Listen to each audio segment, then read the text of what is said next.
রেজিনগরের সভা থেকে তৃণমূলের সাধারণ সম্পাদক অভিষেক ব্যানার্জিকে নিশানা করলেন জনতা উন্নয়ন পার্টির চেয়ারম্যান তথা বাবরি মসজিদের পৃষ্ঠপোষক হুমায়ুন কবির। হুমায়ুন বলছেন যে অভিষেক ব্যানার্জির সংস্থার ডিরেক্টর সুজয় কৃষ্ণ ভদ্র কয়েকদিন হলো জেলের ঘানি টেনেছেন, তা উল্লেখ করছেন হুমায়ুন। এবং সেটা উল্লেখ করে তিনি বলছেন যে 1065 পাতার চার্জশিটে 73 জায়গায় অভিষেক ব্যানার্জির নাম রয়েছে। যে কোনো দিন দিল্লির সরকার মনে করলে অভিষেক ব্যানার্জিকে গ্রেফতার করতে পারে। কি বলছেন হুমায়ুন, শোনাবো। নির্দেশ ছাড়াই উনি গলায় ঝুলে যাবে।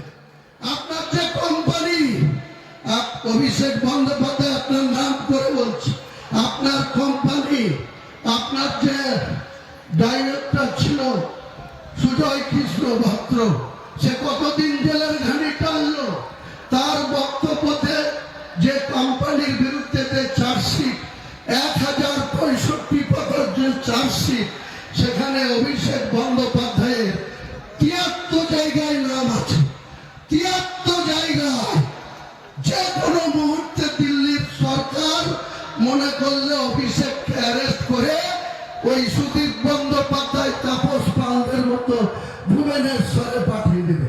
আপনি উপরে মুসলমানদের মসিয়া আর ভাইপুকে বাঁচার জন্য মোহন ভাগবত আর প্রধানমন্ত্রী অমিত শাহ খারাপ, প্রধানমন্ত্রী ভালো, মোহন ভাগবত ভালো, তাকে এই বাংলায় আপনি যেদিন ক্ষমতায় এসেছিলেন সেদিন RSS এর শাখা অফিস ছিল বাংলায় মাত্র 558টা, মাত্র 558টা। আপনার বদন্যতায়, আপনার পুলিশের তলায় তলায় সাপোর্টে আজকে গোটা পশ্চিম বাংলায় RSS এর শাখা অফিস হচ্ছে 12,000। করজোড়ে ক্ষমা চাইছি, আর কোনোদিন বলবো না, প্রকাশ্য সভায় ক্ষমা চাইলেন বাবরি মসজিদের পৃষ্ঠপোষক হুমায়ুন কবির। শনিবার 30শে জানুয়ারি রেজিনগরের সভা থেকে হুমায়ুন কবির দাবি করেন মমতা ব্যানার্জির কথাতেই তিনি হিন্দুদের আঘাত করেছিলেন। 24 লোকসভা নির্বাচনের আগে 30-70 মন্তব্যের জন্য ক্ষমা চেয়ে নেন জনতা উন্নয়ন পার্টির চেয়ারম্যান হুমায়ুন কবির। হুমায়ুন এদিন বলেন, আমি মুখ্যমন্ত্রীর কথা রাখতে গিয়ে হিন্দুদের আঘাত করেছিলাম, তার জন্য আমি হিন্দুদের কাছে করজোড়ে ক্ষমা নিচ্ছি। আগামী দিনে কাউকে জেতানোর জন্য উস্কানিমূলক কথা বলবো না। আমি যে কথা বলেছিলাম তার জন্য অনেক কথা শুনতে হয়।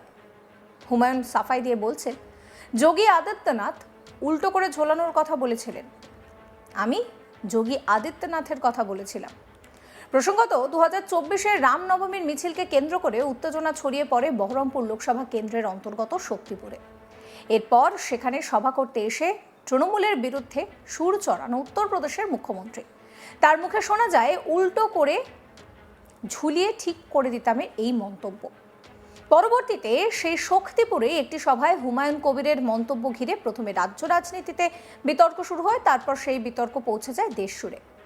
সেখানে তিনি বলেছিলেন, কত ধানে কত চাল হয়, 2 ঘন্টার মধ্যে তোমাদের যদি ভাগীরথীর গঙ্গায় না ফেলতে পারি রাজনীতি থেকে সরে যাব। শক্তিপুর এলাকায় বসবাস করা বন্ধ করে দেব। তোমরা হাতির 5 পা দেখেছ? কিন্তু যদি ভেবে থাকো 30% লোক মুর্শিদাবাদ জেলায় আর আমরা 70%, এই কথা তিনি বলেছিলেন। ক্ষমা চেয়ে কি বলছেন হুমায়ুন, শোনাবো। কোনদিন করব না, কিন্তু আপনি যদি মুর্শিদাবাদের মাটিতে দাঁড়িয়ে আমাদেরকে উল্টো করে টাঙিয়ে সিধা করতে চান, আমি হুমায়ুন কবির মাত্র 2 ঘন্টা সময় নেব। নির্দেশ দিলেই আপনার এই বিজেপি করা হিন্দু কটাকে 2 ঘন্টার মধ্যে ভাগীরথীর জলে ঝাঁপ দেওয়া করাতে পারি। আমি অনুতপ্ত, দুঃখিত।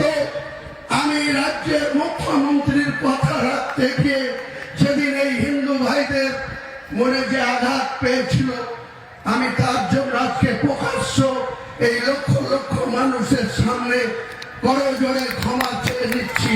ভবিষ্যতে এরকম মিথ্যাবাদী মুখ্যমন্ত্রীর কথায় হুমায়ুন কবির আর কোনোদিন কোন সাম্প্রদায়িক, কোন উস্কানিমূলক কথা বা কাউকে জিতানোর জন্য কাউকে আঘাত করার কথা হুমায়ুন কবির বলবে না। আপনারা ভরসা রাখতে পারেন। আমি প্রকাশ্য 1 মে 2024 সন্ধ্যা 7টায় যে কথা বলেছিলাম, সে শেখার জন্য আমাকে অনেক কথা শুনতে হয়। অনেক হিন্দু ভাইরা মনে করে যে আমি হয়তো সত্যি সত্যি হিন্দু ধর্মের বিরোধী বা সনাতনী মানুষের বিরোধী। আমি আমার লাইফে 63 বছর বয়স, 43 বছরের রাজনীতিতে কোনোদিন সংকীর্ণতা কি জিনিস, সম্প্রীতি বিনষ্ট করার জিনিস আমি মানি না। যখন এই জেলার পুলিশ সুপার শ্রী সুধাকর সাহেব ছিল, তখন মিয়া গ্রামে একটা মুসলিমকে ঘোষ সম্প্রদায়ের লোকরা দিনের বেলায় 9টার সময় দিয়েছিল। কেন্দ্র করে এলাকার মুসলিমরা 20,000 মুসলিম মুর্শিদাবাদ জেলার প্রশাসনকে বডি উঠাতে দেয়নি। আমি কলকাতার গড়িয়াহাটে ছিলাম, এসপিসি সুধাকর আমাকে ফোন করে ডাকিয়ে এনে আমি 20,000 জনতার সামনে সেই উঠিয়ে নিজে বহরমপুরে পোস্টমর্টম করে এনে মাটি দিতে যাব। আমার কথা দিয়েছিল মুসলিমরা, আমি নিজে মসজিদের বাইক ধরে তার লাশকে দাফন করে মাটি দিয়ে আসার লোক হচ্ছে হুমায়ুন কবির। তারপরেই যে ঘোষ তাদের বাড়ি কোন রকম আঘাত করতে দিইনি। আমি নিজে গিয়ে তাদের বাড়িতে সান্ত্বনা দিয়েছিলাম যে যারা তারা পালিয়ে গেছে, তাদের পাশাপাশি গ্রাম, পাশাপাশি বাড়ি, তারা যেন সেই হিন্দু পরিবারের মা বোনদের উপরে কোনো অত্যাচার না করে, কোনো অত্যাচার না করে। তখন আপনার প্রশাসন কি করে? তৃণমূল এত বড় বড় কথা বলছে, হুমায়ুন কবিরকে গদ্দার বলছে, হুমায়ুন কবিরকে মুসলমান নেতা বলছে, মোল্লা নেতা বলছে। আপনাদের খলিলুর রহমান সাংসদ, জেলার সভাপতি, আবার হজ কমিটির চেয়ারম্যান, তিনার বাড়ির পাশে হরগোবিন্দ দাস নৃশংসভাবে কি করে খুন হলো, চন্দন দাস কিভাবে নৃশংসভাবে খুন হলো, আপনার দলের এমএলএ আমিরুল ইসলাম কি করছিল, আপনার দলের এমএলএ ফারাক্কার মনিরুল ইসলাম এখন লম্পজম্প করছে সামনে। সেদিন সে কি করছিল? আপনার প্রশাসন, আপনার জঙ্গিপুরের পুলিশ পিডি এসপি আনন্দ রায় সেদিন কি করছিল? আপনার শামশেরগঞ্জ জেলার ওসি সেদিন কি করছিল? একদিকে যেরকম রেজিনগরের সভা থেকে হুমায়ুন কবির তিনি ক্ষমা চাইলেন নিজের বক্তব্যের জন্য, অন্যদিকে তিনি কিন্তু অভিষেক ব্যানার্জিকেও নিশানা করতে ছাড়লেন না। তিনি পরিষ্কার অভিষেক ব্যানার্জিকে কটাক্ষ করছেন। তিনি বলছেন অভিষেক ব্যানার্জির সংস্থার ডিরেক্টর সুজয় কৃষ্ণ ভদ্র জেলের ঘানি টেনেছেন এবং সেখানে তিনি উল্লেখ করেছেন যে চার্জশিট রয়েছে 1065 পাতার চার্জশিট, সেখানে 73 জায়গায় অভিষেক ব্যানার্জির নাম রয়েছে। তাই অভিষেক ব্যানার্জিকে দিল্লির সরকার গ্রেফতার করতেই পারে। আপনাদের মতামত জানাবেন। সমস্ত খবরের আপডেটের জন্য চ্যানেলটিকে সাবস্ক্রাইব করতে ভুলবেন না।